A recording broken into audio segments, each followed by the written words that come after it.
नमस्कार विद्यार्थी मित्रो, स्टेप अप अकॅडमीमध्ये आपलं स्वागत आहे।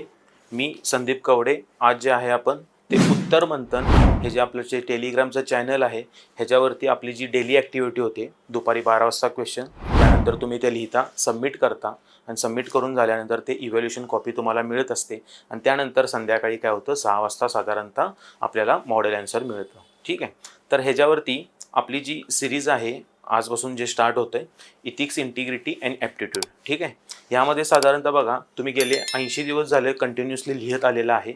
आजचा जो दिवस आहे तो 81 दिवस आहे। ठीक आहे, 81। तर ह्यामध्ये जर बघा प्रामुख्याने आपण काय केलेलं आहे, त्या उत्तर मंथन ह्या चॅनलवरती काय केलेलं आहे, याची PDF अपलोड केलेली आहे। त्याच्यामध्ये पूर्णपणे काय केलेले आहे, नियमावली लिहिलेली आहे की उत्तर लिहून झाल्यानंतर ते स्कॅन डॉक्युमेंट करून झाल्यानंतर ते तुम्हाला कोणत्या टेलिग्रामच्या चॅनलवरती सेंड करायचं आहे, ती अधिकृत माहिती जी आहे ठीक आहे ती सगळी दिलेली आहे। शब्द मर्यादा कशी वापरायची, कितीपर्यंत वापरायची, लिहित असताना काळजी कशी घ्यायची, 10 मार्कासाठी कशी, 15 मार्कासाठी कशी, तर हे सर्व नियमावली आपण काय केलेले आहेत तर ह्यामध्ये नमूद करून तुम्हाला दिलेली आहे। ही PDF जी आहे ती आपण काय केलेले आहे उत्तर मंथन या चॅनलवरती अपलोड केलेली आहे। तर प्लीज तुम्ही एकदा जर वाचली नसाल तर ती तुम्ही वाचून घ्या। आणि इथं आपण काय केलेलं आहे, हा कॉन्टॅक्ट नंबर दिलेला आहे, या कॉन्टॅक्ट नंबरवरती तुम्हाला ती काय करायची PDF स्कॅन करून सेंड करायची आहे। त्यानंतर आपण जे बघितलं तर ओव्हरऑल आपण काय केलेलं आहे, तर हा जो सिलेबस जो आहे, जो आयोगाने सिलेबस दिलेला आहे तो तुम्हाला एक चांगल्या प्रकारे काय केलेला आहे, आपण हा फ्रेम करून दिलेला आहे, जेणेकरून तुम्हाला काय की एक डेली ॲक्टिव्हिटी फॉलो करत असताना एक इंटरेस्ट निर्माण व्हावा। जेणेकरून काय की आपल्याला आधीच कळून जातं की उद्या टॉपिक कोणता असणार आहे आणि त्या रिस्पेक्टिव्ह टॉपिकवरती असं आपण काय केलेलं आहे सब टॉपिक्स दिलेले आहेत, जेणेकरून तुम्हाला जो क्वेश्चन येणार आहे त्याचं एक तुम्हाला एक प्री प्लॅनिंग माहीत असणार आहे की ठीक आहे की ह्यावरती जो क्वेश्चन फ्रेम होणार आहे तो ह्या सब टॉपिकवरती होणार आहे। त्यासाठी तुम्ही काय करतात चला की तुमच्याकडे ज्या बेसिक नोट्स असतील त्या तुम्ही काय करणार, रीड करून ठेवणार आधीच, जेणेकरून तुम्हाला दुसऱ्या दिवशी 12 वाजता क्वेश्चन लिहित असताना कोणतंही थोडंसं काय होणार नाही, गडबड होणार नाही। कारण की क्या तुम्ही थोडंसं प्री प्लॅनिंग एक तुम्ही नियोजनबद्ध असणार आहे। ठीक आहे, तर ह्यानंतर आता आपण काय होतं की हे असं ओव्हरऑल आपलं जे काय आहे ते असं शेड्यूल असणार आहे। तर प्लीज एकदा ही PDF तुम्ही डाउनलोड करून घ्या। आणि त्यानंतर आपण आज शिफ्ट होतोय जे आपलं मॉडेल आन्सर आहे डे 81चा तो क्वेश्चनवरती। ठीक आहे, तर बघा आजचा जो क्वेश्चन आहे, एक फर्स्ट जो आपला टॉपिक आहे इथिक्स अँड ह्युमन इंटरफेस। ठीक आहे, नीतिमत्ता आणि मानवी परस्पर भिमुखता, ह्याच्यावरती आपण काय केलेलं आहे, हा क्वेश्चन फ्रेम केलेला आहे। तर बघा day 81, what do you understand by the term ethics. Okay, इथं यू हा काय केलेला आहे शब्द, म्हणजे तुम्हाला काय वाटतं। ठीक आहे, एक तुमच्या पर्स्पेक्टिव्हनं ती काय करायची, डेफिनेशन लिहायची आहे। What are the determinants. Okay, हा तुमचा झाला फर्स्ट पार्ट, जेणेकरून तुम्ही काय करशील की प्रस्तावनेमध्ये हे व्हॉट इज जी इथिक्स टर्म काय आहे ती तुम्ही काय करशील, एक्सप्लेन करशील। त्यानंतर काय सेकंड सब पार्ट काय, डिटर्मिनंट्स काय, त्यानंतर how ethics promote social and okay human wellbeing. Okay, तर हे दोन ह्यामध्ये काय आहेत सब पार्ट्स आहेत। सगळ्यात प्रथम आपण काय होतोय, शिफ्ट होतोय इंट्रोडक्शन, जी काय आपण काय करणार आहे प्रस्तावना। तर बघा या मॉडेल आन्सरमध्ये आपण मराठीमध्ये पण आपण तुम्हाला काय केले आहे, पूर्ण ह्याचा कंटेंट दिलेला आहे। मराठीमध्ये असा पूर्ण कंटेंट स्टार्टिंगला दिलेला आहे। यामध्ये क्वेश्चन काय म्हणतो, नैतिकता या संज्ञेचा नेमका अर्थ काय आहे, तिचे निर्धारक घटक कोणते आहेत म्हणजेच डिटर्मिनंट्स, आणि नैतिकता सामाजिक आणि मानवी कल्याणाला कशा प्रकारे चालना देते। ठीक आहे, सोशल अँड ह्युमन वेलबिंग हा आपला होता। तर यामध्ये आपण बघा शिफ्ट होतोय प्रस्तावना लिहिण्यासाठी। Ethics refer to set of the moral principles. Okay, moral principle that guide the human behaviour in terms of right and wrong. बघा आपण दैनंदिन जीवनामध्ये ज्यावेळी आपण जगत असतो त्यामध्ये आपल्याला काय असतं की एक सेट ऑफ प्रिन्सिपल्स असतात। ठीक आहे, एक ह्युमन बिहेवियर कंडक्ट होण्यासाठी। मग ज्यावेळी सेट ऑफ प्रिन्सिपल्स असतात, मग त्या सेट ऑफ प्रिन्सिपल्समध्ये आपल्याला एकतरी कळून गेलेलं असतं की कोणत्या गोष्टी चुकीच्या आहेत आणि कोणत्या गोष्टी बरोबर आहेत। त्यामध्ये समजा फॉर एक्झाम्पल एखादा आपल्याला आपण ज्यावेळी म्हणजे रोडवरनी वगैरे पण चालत असतो त्यावेळी आपल्याला एखादं वॉलेट वगैरे पण भेटलं। ठीक आहे, तर मग मिळाल्यानंतर आपण ते स्वतःसाठी न ठेवता आपण काय की ज्याच्या म्हणजे जे भेटलेलं आहे त्यातून आपण काय करतो की आयडेंटिटी फाइंड आउट करतो की ठीक आहे ज्या व्यक्तीचं असेल त्याला आपण देता येईल काय. तर ॲटलिस्ट काय केलेलं असतं, एक मोरल प्रिन्सिपल आपल्याला कळालेलं असतं की हां हे आपल्याला स्वतःला न ठेवता आपण काय केलं पाहिजे, ज्याचं आहे त्याला ते दिलं पाहिजे. अशी एक तुम्हाला काय करू शकता तुम्ही, मग ह्यातून एक प्रस्तावना लिहू शकता. तर त्यामध्ये आपण काय केलेलं आहे, अपहोल्डिंग द ह्युमन डिग्निटी, यातून तुमची काय होते, एक डिग्निटी दिसते. आणि obviously ensure accountability, transparency and integrity in action. म्हणजे तुम्ही जे काय ॲक्शन करत असता त्या ॲक्शनमध्ये तुम्हाला काय होतात की हे तुमचे जे काय मूल्य आहेत ते मूल्य काय होतात, रिफ्लेक्ट होतात. ठीक आहे. आपण इथं काय दिलेलं आहे, मागाशी जे तुम्हाला सांगितलेलं होतं वॉलेटचं एक्झाम्पल, ते एक बेसिक होतं तुम्हाला अंडरस्टँडिंग होण्यासाठी. पण शक्यतो तुम्ही जर असं लिहित असताना काय करा, प्रस्तावनेमध्ये एक क्वालिटी एक्झाम्पल इंटरलिंकिंग करण्याचा प्रयत्न करा. इथं आपण काय केलेलं आहे, महात्मा गांधीजींचं काय केलेलं आहे एक्झाम्पल दिलेलं आहे. मग ह्यामध्ये बघा, ट्रूथ अँड नॉन व्हायलन्स ही जी काही मूल्य आहेत ते त्यांनी स्वतःच्या जीवनामध्ये तर वापरलीच, अलॉंग विथ त्यांनी काय केलेलं आहे की आपण ठीक आहे ड्युरिंग द फ्रीडम स्ट्रगल असेल, आफ्टर इंडिपेंडन्स असेल, तर ह्यावेळेस तो एक काय केलेलं आहे की ही मूल्यांचं कसं रिफ्लेक्शन झालेलं आहे हे तुम्हाला काय करायचं आहे, ॲक्च्युली या इथिक्समध्ये या प्रस्तावनेमध्ये दाखवायचं आहे. त्यानंतर आपण शिफ्ट होतोय, जो बॉडीचा जो सब पार्ट्स आहे, सेकंड सब पार्ट्स, यामध्ये काय विचारलेलं आहे बघा, what are the determinants. Okay, तर तुम्ही काय करायचं की लिहित असताना आन्सर हाच तुम्ही काय करायचं, सब हेडिंग हे पिकअप करायचं. डिटर्मिनंट्स ऑफ द इथिक्स, यामध्ये मग बघा फर्स्ट जे आहे रिलिजन अँड स्पिरिच्युअलिटी. यामध्ये काय केलेलं आहे की 4 ते 5 पॉईंट्स देण्याचा प्रयत्न केलेला आहे. एक्सपेक्टेड आहे की कमीत कमी तुम्ही 3 ते 4 तरी लिहिले पाहिजेत. त्यामध्ये रिलिजन अँड स्पिरिच्युअलिटीमध्ये आपण काय केलेलं आहे, म्हणजे रिलिजन जे आहे ते कसं इथिकल बिहेवियर जे आहे ते शेप करतं. For example ahimsa in the Jainism promote the non violences. ठीक आहे. मग ह्यामुळं काय होतं की एक दयाळूपणा येऊ शकतो. म्हणजे आपल्याला काय होतं की इथिक्स प्रमोट करण्यासाठी जे डिटर्मिनंट्स आहेत, ओके, तर त्यासाठी सगळ्यात महत्त्वाचं जर कुठलं असेल तर पहिलं रिलिजन अँड स्पिरिच्युअलिटी. सेकंड बघा कल्चर अँड ट्रॅडिशन. ठीक आहे. Influence one sense of the right and wrong. Example respecting elders. आपल्या इंडियन फॅमिलीमध्ये जर आपण बघितलं, आपल्या घरी वगैरे तर रिलेटिव्स वगैरे तर आले तर शक्यतो जात वगैरे तर नसताना काय होतं की पाहुणचार किंवा नमस्कार करणे, ठीक आहे, रिस्पेक्टिंग एल्डर्स, ह्या व्हॅल्यू आपण काय केलेल्या आहेत, म्हणजे कल्टिवेट करून घेतलेले आहेत. ठीक आहे. तर मग ह्या काय होतात, रिफ्लेक्ट होतात. त्यानंतर काय केलेलं आहे, लॉ अँड कॉन्स्टिट्यूशन. मग हे पण आपल्याला एक काय प्रकारचं काय करतं, गायडन्स देतं, लॉ पण. ठीक. त्यानंतर बघा education and knowledge. Education enhance the moral reasoning and ethical awareness. Okay. Example कोणतं दिलेलं आहे, school promote the civic responsibility.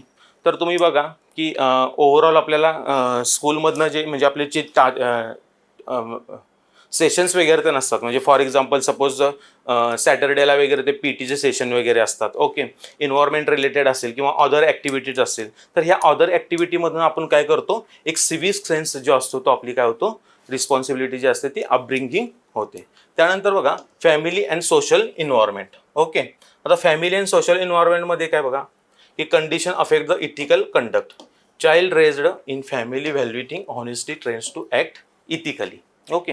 तर प्रामाणिकपणासारखी जर व्हॅल्यू एखाद्या चिल्ड्रननं जर ती अपब्रिंगिंग केली फॅमिलीमध्येच, तर ऑब्विसली काय असणार आहे की जसं जसं ते चाइल्ड ग्रो होणार आहे, ठीक आहे, ऑब्विसली ते हॉनेस्टी थ्रू ऑफ लाईफमध्ये त्याच्या काय करणार, तो मेंटेन करण्याचा प्रयत्न करणार. तर हे डिटर्मिनंट्स होते, एक्सपेक्टेड आहेत, कमीत कमी 3 ते 4 तुम्ही काय करू शकता, लिहू शकता. त्यानंतर बघा जो क्वेश्चन आहे त्या क्वेश्चनमध्ये थर्ड जो पार्ट येतो, how ethics promote the social and human wellbeing. इथं अँड हा शब्द दिलेला आहे. तर ह्यामध्ये आपण पहिल्यांदा काय करणार आहे, ॲड्रेस सोशल, हा सोशल वेलबिंग जे आहे ते आपण काय करणार आहे, ॲड्रेस करणार आहे. Promote trust and cooperation. Okay. तर बघा ethical behaviour builds society, enhance the cooperation. For example trust in fair policing, improve the community participation. Okay. पोलिसिंगचं इथं आपण काय केलेलं आहे, एक्झाम्पल दिलेलं आहे. तिथं ज्यावेळेस ऑब्वियसली ट्रान्सपरन्सी वगैरे तर मेंटेन होईल. ट्रान्सपरन्सी मेंटेन झाल्यानंतर आपल्याला काय होणार आहे, ऑब्वियसली बिलीफ वाढणार आहे. आणि बिलीफ वाढल्यानंतर आपलं काय होणार आहे, ट्रस्ट आणि जे कोऑपरेशन आहे ते मेंटेन होणार आहे. त्यानंतर बघा ensure justice and equality. Ensure ethics supports the fair treatment and equal opportunity for all. इथे एक्झाम्पल दिलेलं आहे, ethical hiring practice reduces workplace discrimination. Okay. एखादं कॉर्पोरेट सेक्टर असेल, त्या कॉर्पोरेट सेक्टरमध्ये आता सपोज फॉर एक्झाम्पल प्रमोशन वगैरे त्यांनी करायचे आहेत, मग ते प्रमोशन वगैरे त्यांनी करत असताना मग फॉर एक्झाम्पल सपोज तिथं डिस्क्रिमिनेशन होत असेल, ठीक आहे, ज्युनियर सिनियरचं कॉन्फ्लिक्ट असेल आणि तिथं मग अशा प्रकारच्या जर अनइथिकल प्रॅक्टिसेस जर चालत असतील तर त्या अयोग्य आहेत. ओके. पण जर इथिकली दृष्ट्या जर स्ट्रॉंग असेल तर अशा प्रॅक्टिस काय होतात, होत नाहीत. ठीक आहे. त्यानंतर रिड्यूस करप्शन अँड कॉन्फ्लिक्ट. बघा, इथिकल गव्हर्नन्स, ठीक आहे, misuse of the power, public resentment, okay, transparent procurement, avoid the public prostate. Obviously आता सपोज एखाद्या ठिकाणी रिक्रुटमेंट होणार आहे आणि जर रिक्रुटमेंट जर ती बरोबर ट्रान्सपरन्सी प्रमाणे झाली, ठीक आहे, मेरिट बेस्ड जर झाली आणि मग अशा वेळेस मग काय होतं, ऑब्विसली जर प्रॉपर वेनं झाली तर पब्लिक प्रोटेस्ट वगैरे पण असं काही होत नाही. ओके. त्यानंतर foster inclusive development. Ethical policies ensure marginal groups are not excluded. For example ethical implementation of the welfare scheme uplift the poor. ज्या काही योजना असतात त्या योजनाचा बेनिफिट जो आहे पर्टिक्युलर इंटेंडेड बेनिफिशरीला जर झाला, ऑब्विसली मग काय होतं, अपलिफ्टमेंट हे प्रिन्सिपल जे आहे ते सर्व होतं. त्यानंतर यामध्ये थर्ड पॉइंट येतो promotion of the human wellbeing. ठीक आहे. यामध्ये बघा, enhance the mental peace and self respect, human wellbeing. Okay. त्यामध्ये बघा, सेल्फ वर्थ म्हणजे फॉर एक्झाम्पल इथं मी दिलेलं आहे, whistle blower thought under the pressure and gain the moral satisfaction. इथं विसल ब्लोअरचं जे एक्झाम्पल दिलेलं आहे, विसल ब्लोअर म्हणजे काय, ह्याच्या आधी मी पण तुम्हाला एकदा सांगितलेलं होतं. फॉर एक्झाम्पल एखादी काय की ऑर्गनायझेशन आहे आणि एखाद्या ऑर्गनायझेशनमध्ये अनइथिकल ॲक्टिव्हिटी कुठे जर होत असेल, ठीक आहे, से फॉर एक्झाम्पल करप्शन वगैरे जर होते, तर तिथल्या एखाद्या व्यक्तीनं काय केलेलं आहे, ते करप्शन जे होतं आहे, ठीक आहे, ते काय केलेलं आहे, एक्सपोज केलेलं आहे. मग अशा वेळेस एक्सपोज करत असताना, ओके, ह्या व्यक्तीला काय असतं, एकतर प्रेशरमध्ये असतो तो. सपोज फॉर एक्झाम्पल मी हे जर एक्सपोज केलं करप्शन एक्सपोज केल्यानंतर काय होऊ शकते, ट्रान्सफर वगैरे पण होऊ शकते. अशा पण गोष्टींची थोडीशी काय असते, भीती असते, त्यामुळे एक प्रेशर निर्माण होतं. ठीक आहे. पण एक इथिकल प्रिन्सिपल यांनी यूज केलेलं असतं की नाही, मी काही केलं तरी ट्रान्सपरन्सी मेंटेन ठेवणार, प्रामाणिकपणा ठेवणार, ठीक आहे, पारदर्शकता ठेवणार. तर ह्यामुळं काय होतं, mental peace and self respect हे प्रिन्सिपल इथं अप्लाय होतं. त्यानंतर बघा, encourage empathy and compassion. Okay. दोन शब्दामध्ये फरक आहे. ह्यामध्ये काय होतं, कंपॅशन ह्याच्यामध्ये काय होतं की ॲक्च्युअलमध्ये आपण काय करतो, कृती करतो. इथं फक्त आपल्याला काय होते की एक प्रकारची भावना राहते. म्हणजे फॉर एक्झाम्पल काय की एखाद्या वेळेस झोपडपट्टी लोकांचं जर स्थलांतर होत असेल, ठीक आहे, मग ती फक्त आपल्याला काय असते की भावना असते की हां, या लोकांचं म्हणजे काय होईल वगैरे ते. पण ॲक्च्युअलमध्ये आपण त्या लोकांना तिथनं नेऊन एखाद्या शेल्टर होममध्ये वगैरे त्यांना आपण त्यांना काय केलं, जागा वगैरे दिली. म्हणजे आपण काय केली, ॲक्च्युली कृती केली. म्हणजे काय झालं की एक कंपॅशन नावाचं जे व्हॅल्यू आहे ती काय होते, यामध्ये रिफ्लेक्ट होते. होप तुम्हाला या दोन शब्दाचा अर्थ कळाला असेल. त्यामध्ये काय बघा, volunteering for the disaster victim improve the collective moral. मग आता एक ओव्हरऑल तुम्ही जर बघितलं, वैनंडला काय झाला की डिझास्टर झाला. परत दुसरी गोष्ट कुठं आता सध्या लेटेस्टमध्ये जर बघितलं तर उत्तराखंडमध्ये पण ह्या अशा ॲक्टिव्हिटी चालू आहेत. मग अशा वेळेस तुम्ही काय की त्या लोकांच्या प्रती जी म्हणजे जी तुमच्यामध्ये जी भावना असते, ठीक आहे, एक सर्व्हिस करायची, ती जर तुम्ही जागृत ठेवून तुम्ही काय केली, त्यांना हेल्प करायचं जर डिसाईड केलं, तर त्यातून काय होते, ह्या दोन व्हॅल्यूज काय होतात, रिफ्लेक्ट होतात. ओके. त्यानंतर काय बघा, improve decision making and accountability. Ethical awareness lead to responsible choice. Okay. Doctors ethically informing patients helps to inform concern. Okay. इथं आपण काय केलेलं आहे, हे डॉक्टरांचं एक्झाम्पल दिलेलं आहे. त्यानंतर बघा, support the holistic growth. Ethics natures emotional, intellectual and spiritual wellbeing. For example value based leadership create the morally resilient individual. तर यामध्ये हे एक टोटल जो क्वेश्चन होता, तर त्या क्वेश्चनमध्ये आपण काय केलेलं होतं की हे जे सब पार्ट्स आहेत ते पूर्णपणे काय केलेले आहेत, ॲड्रेस केलेले आहेत. आता यानंतर at the end of the day तुम्हाला काय करायचं आहे की एक कन्क्लुजन लिहायचं आहे. कन्क्लुजनमध्ये काय केलेलं आपण, ethics is the corners of the just, compassionate and progressive society, influence both personal behaviour and institutional practice. Obviously की तुमचं एक पर्सनल बिहेवियर पण काय होतं, इम्प्रूव्हमेंट होतं. आणि इन्स्टिट्यूशनलमध्ये म्हणजे तुम्ही पब्लिक लाईफमध्ये ज्यावेळी काम करत असता ऑब्व्हियसली तिथं काय होतात, ही जी मूल्ये असतात ती रिफ्लेक्ट होतात. तर ह्या पर्स्पेक्टिव्हनं आपण काय करायचं होतं, एक कन्क्लुजन लिहायचं होतं. होप तुम्हाला हे अंडरस्टँडिंग झालेलं असेल. ओके, मराठीमध्ये पण पूर्ण हा काय केलेला आहे, पण कंटेंट दिलेला आहे. आणि ह्यामध्ये सब हेडिंग्स कसे यूज करायचे, प्रस्तावना किती ओळीमध्ये लिहायची, ह्याचं पूर्ण स्ट्रक्चर आपण काय केलेलं आहे ह्याच्यामध्ये दिलेलं आहे. त्यानंतर आपण शिफ्ट होतोय. तर तुम्ही एक बघितलं तर आयोगानं काय केलेलं आहे की एक सिलेबस दिलेला आहे. ठीक आहे, त्या सिलेबसमध्ये पूर्णपणे काय केलेले आहेत की जे शब्दांचे जे कन्फ्युजन होतात, जसं की मी आता तुम्हाला सांगितलं एम्पथी असेल, कम्पॅशन असेल, हॉनेस्टी असेल, इंटिग्रिटी असेल, तर असे वेगवेगळे कीवर्ड्स आहेत ज्याच्यातून काय होतं की थोडंसं कन्फ्युजन होतं. मग कन्फ्युजन कुठल्या कुठल्या गोष्टीचं होतं की फॉर एक्झाम्पल इंटिग्रिटी शब्द असेल, मग त्यासाठी मग प्रामाणिक हा शब्द वापरायचा की सचोटी वापरायचं का अखंडता वापरायचं. ठीक आहे, तर अशा सर्व गोष्टींचं कन्फ्युजन तुम्हाला व्हायला नसलं पाहिजे, त्यासाठी हा सिलेबस आपण काय केलेला आहे उत्तर मंथन ह्या चॅनलवरती अपलोड केलेला आहे. तर तिथून हे तुम्ही काय करा, पूर्ण डाउनलोड करून घ्या. त्यानंतर आयोगानं दिलेलं एक स्पेसिमम फॉर्मॅट आहे जे राज्यसेवेसाठी आता तुम्हाला जे काही कन्फ्युजन असेल कदाचित की पेपर कसा असेल, कोणता क्वेश्चन किती मार्काला असेल, हा तर कॉमनमध्ये सिलेबस दिलेला आहे. ठीक आहे, तर ह्याची डिव्हिजन कशी असणार आहे, तर ह्या सर्वांचं तुम्हाला कसं असणार आहे की इथं आपण काय केलेलं आहे, हे पूर्णपणे असे दिलेले आहेत की फर्स्टमध्ये किती की 2 मार्काचे जे क्वेश्चन असणार आहे ते कसे असणार आहेत. तर हा असा काय झालेला आहे स्पेसिमम दिलेला आहे. 6 नंबरला जो असणार आहे ते कोड बेस्ड क्वेश्चन असणार आहेत. हे आपण डिटेलपर्यंत जाऊया. आता आपण सध्या इथं आहे, 1 बाय 1 जसे क्वेश्चन्स असतील जसे जसे डेज येतील त्याप्रमाणे आपण हे डिटेल डिस्कस करूया. ओके, त्यानंतर बघा आजचं एक महत्त्वाचं आहे की जे तुम्हाला मी म्हटलं की स्टुडंट्स जे लिहित आहेत, ओके, ते लिहिल्यानंतर आपण काय केलेलं आहे, त्यांना असे क्वेश्चन्स पेपर काय केलेले आहेत चेक करून दिलेले आहेत. तर त्यामध्ये आपण एक साधारणतः एक 2 ते 3 थोडंसं काय करूया, डिस्कस करूया क्वेश्चन, जेणेकरून एक तुम्हाला पण लक्षात येईल की ठीक आहे खरोखर त्याचे इम्पॉर्टन्स काय आहे.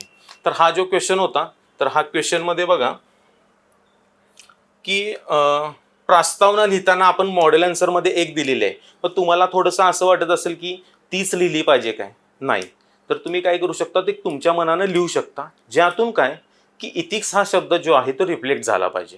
मग काहींनी काय केलेलं आहे की वेगवेगळे म्हणजे ओरिजिन कुठून झालेलं आहे, ठीक आहे, तर तशी डेफिनेशन स्टार्ट केलेली आहे, चालू शकतं. एक्झाम्पल आपण महात्मा गांधीजींचं दिलेलं होतं मॉडेल आन्सरमध्ये, तुम्ही पर्सनल लेवलचं पण देऊ शकता. फक्त काय की तो कंटेक्स्ट जो आहे म्हणजे जो प्रश्न विचारलेला आहे त्या प्रश्नाचा जो मतित अर्थ आहे त्याला ते फक्त मॅच झालं पाहिजे. मग ह्यामध्ये आपण काय करू शकतो की प्रस्तावना लिहिलेलं आहे, ह्यांना उदाहरण लिहिण्याची गरज होती. मग ह्याच्याप्रमाणे एखादं त्यांनी उदाहरण जर लिहिलं असतं तरी थोडंसं काय होतं की मग इथं तुमचे काय होतात, मार्क वाढतात. आणि शक्यतो काय करा की ज्यावेळेस तुम्ही प्रस्तावना लिहिता, मग प्रस्तावना लिहून झाल्यानंतर थोडेसे जे महत्त्वाचे शब्द आहेत ते शक्यतो काय करा, अधोरेखित करण्याचा प्रयत्न करा, जेणेकरून काय होतं की एक्झामिनर चेक करत असताना डायरेक्ट तिथं फोकस जातो. ओके, त्यानंतर बघा निर्धारक. आता ह्यांनी कसं केलेलं आहे बघा की व्यवस्थित काय केलेलं आहे, सब हेडिंग यूज केलेलं आहे. पण अशामध्ये करत असताना आपण मॉडेल आन्सरमध्ये काय केलेले आहेत, एक्झाम्पल्स दिलेले आहेत. ट्राय करा की थोडंसं लिहित असताना एक्झाम्पल्स त्यामध्ये रिफ्लेक्ट होऊ देत. ओके, आता इथं काय केलेलं आहे की सांस्कृतिक प्रभाव, वैयक्तिक मूल्ये, ओके, सामाजिक नियम. मग एखादा नियम वगैरे त्यांनी लिंक करता आला तर, आता फॉर एक्झाम्पल इथं धार्मिक श्रद्धा लिहिलेली आहे, चांगला मुद्दा लिहिलेला आहे, एक्सप्लेनेशन पण चांगलं लिहिलेलं आहे. मग एखादं एक्झाम्पल थोडंसं लिहिता आलं तर बघा, मी असं म्हणत नाही की 5 मुद्दे लिहिलेले आहेत तर 5मध्ये सगळेच लिहिले पाहिजेत, असं नाही. एखादा दुसऱ्या ह्याच्यामध्ये राहू शकतो, काही प्रॉब्लेम नाही, पण ॲटलिस्ट एक तरी तुम्ही काय करा की लिंक करण्याचा प्रयत्न करा. आता बघा प्रश्न जो आपला होता, ठीक आहे,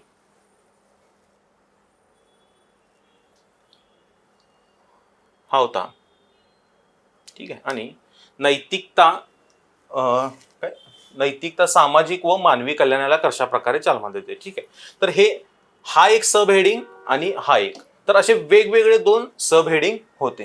तर शक्यतो काय करा की जिथं आणि वगैरे शब्द येतो तर तिथं थोडंसं काय करा, ते स्प्लिट करण्याचा प्रयत्न करा, म्हणजे तुम्हाला काय होतं की मग लिहिताना थोडंसं कन्फ्युजन होत नाही. ठीक आहे, मग वेगवेगळे सब हेडिंग झालं तर कसं होतं की थोडंसं प्रेझेंटेशन पण चांगलं येतं. ठीक आहे, तर हा तुम्ही काय करा, करण्याचा प्रयत्न करा. हे सब हेडिंग जरासं वेगवेगळं केलं असतं, अ आणि ब असं वेगवेगळं केलं असतं, तर ऑब्विसली थोडंसं प्रेझेंटेशनमध्ये काय असतं की प्रत्येक क्वेश्चनला आपल्याला एक 0.25 0.5 मार्क्स जरी वाढले तरी आपल्याला चांगल्या प्रकारे थोडेसे मार्क्स वाढू शकतात. ओव्हरऑल यांचा परफॉर्मन्स चांगला आहे, काय प्रॉब्लेम नाही. एक स्टुडंट 2ची जर बघितलं, आपण काय केलेलं होतं की इथिक्स इंटिग्रिटी हा जो सब्जेक्ट आहे हा नवीनच आहे MPSC डिस्क्रिप्टिव्हसाठी, म्हणून आपण त्यांना काय केलेलं होतं की आतल्या पेजमध्ये मायक्रो आणि मॅक्रो कमेंट अशा दोन्ही पण कमेंट्स आपण काय केलेल्या होत्या, दिलेल्या होत्या, जेणेकरून स्टुडंटला त्याचं जे म्हणजे तो जो वर्क करतोय त्या वर्कचं त्यांना काय होईल की एक फीडबॅक मिळेल की आपलं कुठं काय मिस्टेक्स होतात. ओके, मग तुम्ही असं डायग्रामॅटिक प्रेझेंटेशन पण करू शकता, ह्यांनी तसं केलेलं आहे. ठीक आहे, इथिक्स म्हणजे फॉर एक्झाम्पल नुसतं इथिक्स असं लिहिलं, ठीक आहे, मग ह्यामध्ये आपण तुम्ही काय करू शकता, सर्कल करून या अशा स्लाइड्सला बार टाकून ते बरोबर ते आपण काय करू शकतो, वेगवेगळी मूल्ये लिहू शकतो. ठीक आहे,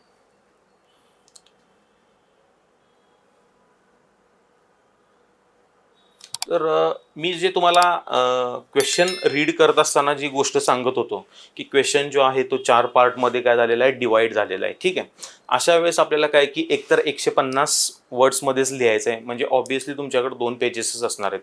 तर 2 पेजेस असताना त्याची जी विभागणी आहे ती विभागणी काय झाली पाहिजे, एक प्रपोर्शनेट लेवलला झाली पाहिजे, जेणेकरून तुम्हाला मार्क्स पण जे मिळणार आहेत ते प्रपोर्शनेट लेवलला मिळणार आहेत. म्हणजे काय की फॉर एक्झाम्पल प्रस्तावना 3 ते 4 ओळीत लिहिलेली आहे, चांगली गोष्ट आहे. तुम्ही 7 ते 8 लाईनीमध्ये लिहिली तर ऑब्व्हियसली तुम्हाला जो कंटेंट मेन डिमांड ॲड्रेस करायचे ते तुम्ही काय करणार आहे, करू शकणार नाही. तर अशामध्ये जर बघा की आता पहिल्याच सब पार्टचे जर तुम्ही असे 8 जर मुद्दे लिहिले, ठीक आहे, एक्सपेक्टेड होते 2 ते 3 लिहिलं, मग अशा वेळेस काय होतं की 8 मुद्दे लिहिल्यानंतर ऑब्व्हियसली की जो सेकंड सब पार्ट आहे, ठीक आहे, तो लिहायला तुम्हाला जागाच नाही ना.